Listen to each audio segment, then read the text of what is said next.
Hi, I'm Jeff Davis. Let's take another trip on the wine road.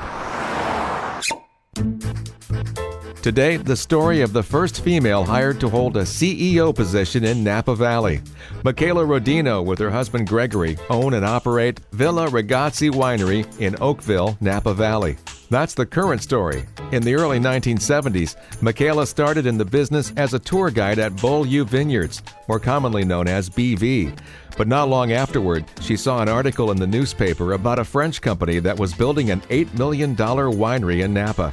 Feeling somewhat confident with her French language degree and master's in French literature, she jumped in her husband's Alfa Romeo and motored up to the makeshift office of the new Domaine Chandon on Mount Veeder to meet with the founding president, John White, without an appointment. She was hired on the spot as the second employee. Michaela was instrumental in the growth and success of Moët Chandon's American winery, eventually rising to a vice president position. Then 15 years later, after declining the initial offer, she accepted the position of CEO at another new French startup, Saint Supery.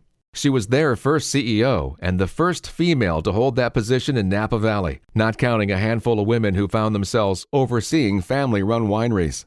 We sat on the patio next to their vineyards one late afternoon and talked about her steady ascension and her accomplishments in the industry. The fluency in French really helped. Because when I first started in the wine business in 73, really, with Domaine Chandon, when it was just starting up, communications with France were very slow. You had to write a letter, and then they had to write back. And that was actually kind of nice because it sort of kept them out of our hair. And we were able to get a lot done very fast. But they sent over a consulting winemaker, Edmond Moët, because somebody had to know what they were doing, and the winemaking was pretty critical. There you can't wing it so much. Right. So Edmund didn't speak English when he arrived here. So that turned out to be a really wonderful learning opportunity for me because I had to translate for him until his English got good enough to go on his own. So I was right in the middle of all these winemaking discussions. Wow, what a great opportunity. Yeah. And so I learned a tremendous amount about winemaking just by being in the middle of the conversations. It was very helpful. And same for viticulture. I like the simple line, though, you used to get in the door. I speak French. Do you need help? And that did it, huh? That did it. Actually, the timing had a lot to do with it, too, because John Wright was the founding president of Domaine Chandon. He was working in his garage up on Mount Veeder all by himself. The only other employees were guys planting rootstocks and a lawyer who lived through the woods next door who was keeping the books part-time. Things were a lot different back then, weren't they? Yeah, well, that's how I became, the permanent employee number 2 at Domaine Chandon. And it was a time when there was so much great stuff that needed to be done. We were planting vineyards. We were developing the plans for the winery. We actually retrofitted Trefethen, which had a dirt floor at the time. They weren't making wine yet, but they wanted to. They had a vineyard and were selling grapes, but they wanted to make wine. And we wanted to get going faster than we could if we waited until we built Domaine Chandon itself. So we offered to fit out their winery and buy some grapes from them in exchange for using their winery until we got Domaine Chandon finished. Well, we were there for 4 years and got a tremendous head start that way. It was very, very helpful. Jumping ahead a bit, I read that you were one of, if not the first, in the 80s to be consumer-focused, and that really added to Domaine Chandon and Saint Supery's successful growth. Yes, I think it was. With hindsight, it definitely was, given the way the world's gone since. But at the time, if you asked almost anyone in the wine business who their customer was, they would tell you the distributor. They might tell you a retailer. They might go one step further along, but nobody would say anything about consumers. End users were just totally ignored. And I just had a very strong feeling coming from the outside world and being a consumer myself, thought, well, we should talk straight to the people who are going to drink the stuff. Yeah. And that's what we did. Of course, back then you didn't have the internet, so you didn't have as much direct-to-consumer opportunities as you do now. That's absolutely correct. But we had the resources to do a mailing program. We started doing a newsletter very early on and collecting names for, it was a mailing list. Today we would call it a database. Right. And then in the mid-'80s, early 80s, when was this? 83 maybe, we decided to create a club. and nobody had done a wine club before, so this was a new idea. In fact, it was only about 2 years after American Airlines had started the A-Advantage relationship marketing program, and the idea sort of came out of that. The holy grail in the wine business is brand loyalty, which is really hard to come by because there's so many brands. So we started the club with the idea that we would build stronger relationships with the people we had already been having contact with. And we actually asked them. We got on the phone and did a survey across the country and asked people, well, what do you think if we gave you first option at restaurant reservations or free tastings or invitation to events? It was all very winery centric. And the feedback we got was, well, that's all very nice, but I live in Wisconsin, and I don't get out to Napa that often. So the winery-based benefits are okay, but how about you guys come out here? Bring Chandon to us. And we said, okay, that's a good idea. And we did both things. And after winemaker parties, that sort of thing. Yeah, big ones, actually, because we had quite a large database by then. And what we did was we sent out an invitation to everybody on the database saying, we're forming this club, and here's what we've got in mind. And if you'd like to be a member, it doesn't cost anything, but you have to tell us, you have to opt in. We didn't use that term, of course, because it didn't exist yet, but you have to accept the invitation. And those who did, we sent a membership card to. And many of them felt really excited to be invited to join this club and felt that it was a very exclusive kind of thing. Sure. And told all their friends about it. Which is what you want. Yeah, it worked extremely well. And the Chandon Club got rather large. That's a formula that is now utilized by nearly all wineries. Since Michaela's success in the industry, there's been a steady growth of female winemakers and a larger percentage of women in management positions. But what about women in top executive positions? Has that been growing? No, I see it being very static, and it's a great disappointment to me because there's a lot of talent, as you mentioned, in management circles. And part of it, there's a little less opportunity, perhaps, because of consolidation. Some of the medium-sized and smaller wineries are joining bigger groups voluntarily or involuntarily. And so that eliminates one top job every time something like that happens. But the bigger companies, the Constellations of the world and the treasuries, they're still kind of old boy clubs. Yeah. I mean, they're more enlightened than old boy clubs, but they're still pretty dominated by men at the top. And I've been very disappointed by that because I think I thought, once they made me a CEO, could you believe that it was going to open not the floodgates, but at least it would start happening more, and it really hasn't. People may feel that it was your desire to see more women in the industry when you helped create Women for WineSense, but that wasn't quite the impetus, was it? No, not at all. In fact, we were on a mission to save wine from the neo-prohibitionists. It had nothing to do with originally had nothing to do with promoting women in the wine business.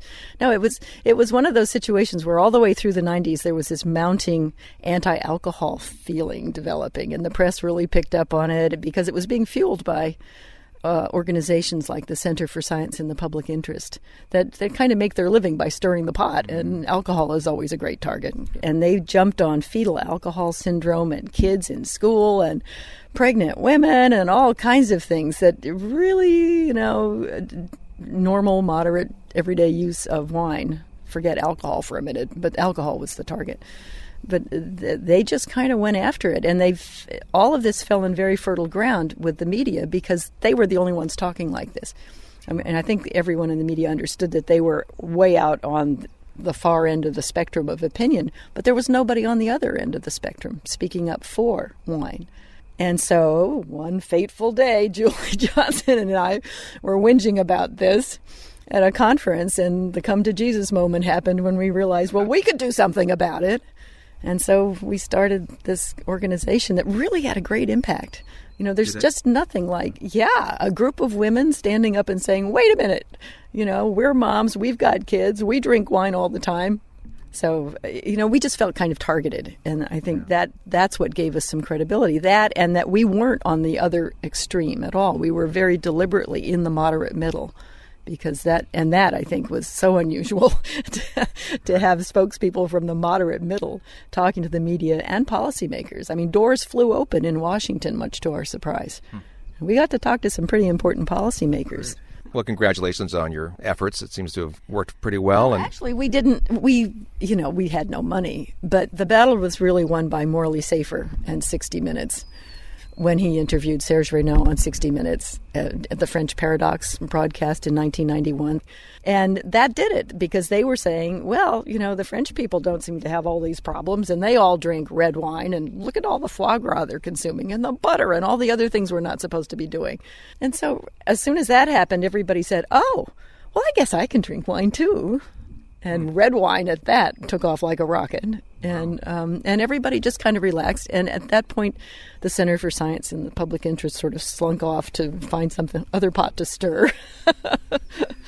Interesting. I had no idea that had such an impact. Yeah, it did. So Women for WineSense decided, rather than disband, because you never know when this is going to come back, it hasn't yet, but it could, to reformulate the program and to work on supporting women in the wine business and education generally for consumers. Right. We just skimmed across her many years as an executive and didn't get around to talking about her time at St. Supery, but you can learn about her growth and career in a very engaging book she authored called From Bubbles to Boardrooms. It's an easy read. Here's our discussion about the book. It's basically a collection of stories of things that I remembered primarily because I learned something from them. So that people have told me that they've learned a lot of business lessons and even some life lessons from these books. I didn't start them off to be pedagogical, but there are lessons embedded in these stories, and many of them are quite funny, I think. I'm sure they're quite inspirational, and I hear it's a fun, lively read, too. Yeah. A number of people have told me it sounds just like me talking, so if you like the way I talk, you're going to like the books. As long as you're not talking in that stiff French literature voice of yours. Okay, full disclosure, there is some French in there, but I put a French glossary in the back to help people. One of my friendly pre-reviewers said, well, this is all very interesting, but I have no idea what you're talking about when you throw a French word in there. And I said, oh, damn. All right, so I'll put a glossary in. Well, that's part of the educational experience. You have to look up the word, then you'll learn something. Yep, absolutely.